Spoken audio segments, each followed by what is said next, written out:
अगर हरदेव को पता चल जाता तो अभिनव और अनन्या दोनों के लिए मुसीबत खड़ी हो सकती थी।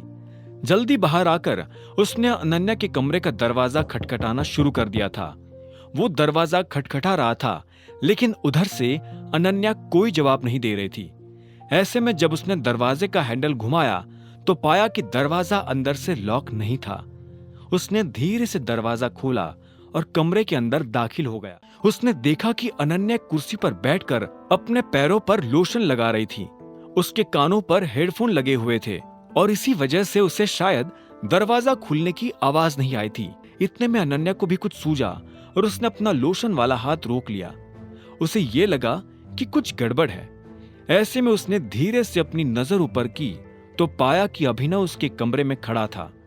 जैसे ही अनन्या की नजर अभिनव से मिली तो वो जोर से चिल्ला पड़ी और उसने कुर्सी के पीछे टंगा टॉवेल उठाया और पैरों को ढक लिया। इधर क्या देख रहे हो? उधर देखो! अनन्या ने जोर से चिल्लाते हुए कहा। अभिनव किसी रोबोट की तरह पलट गया। उसका चेहरा शर्म के मारे लाल हो गया था।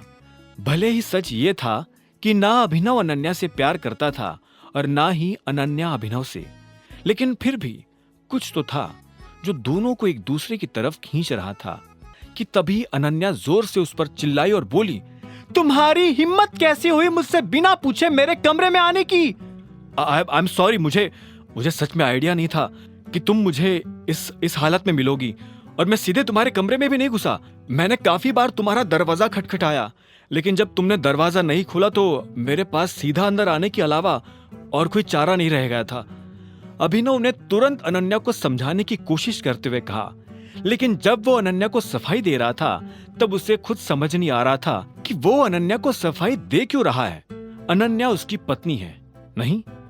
ऐसे में अभिनव को खुराफात सूझी और उसने कहा, अभी मान लो कि दादाजी हमारे, मेरा मतलब है तुम्हारे कमरे में आते, वो पहले तुम्हें ऐसा बैठा हुआ देखते और फिर मुझे तुम्हें ना देखते हुए देखते तो उन्हें कैसा लगता?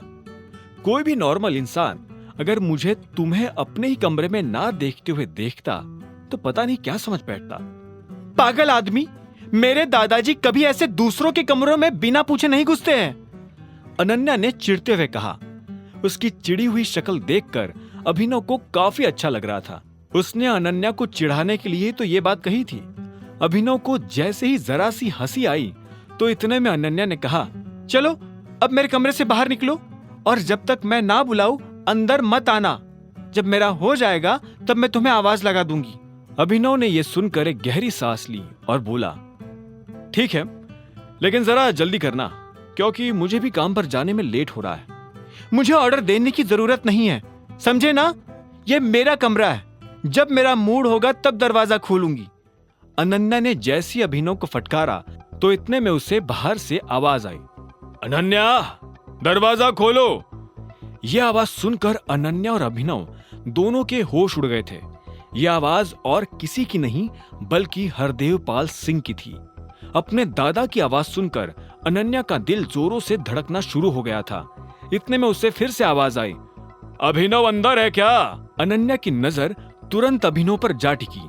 अभी तक जो अनन्या अभिनव को गुस्से भरी नजरों से देख रही थी, अब वही अनन्या आंखों ही आंखों में अभिनव से मदद मांग रही थी।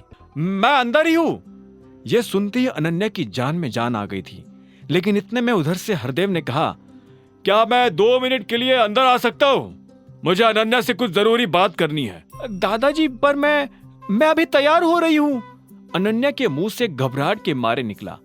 इतने में अभिनव की नजर अनन्या से जा टकराई। इससे पहले कि वो कुछ कहता, अनन्या ने उसे चुप रहने का इशारा कर दिया था। ऐसे में अभिनव ने कहा, हाँ एक्चुअली हम दोनों ही तैयार हो रहे हैं। तैयार हो रहे हो?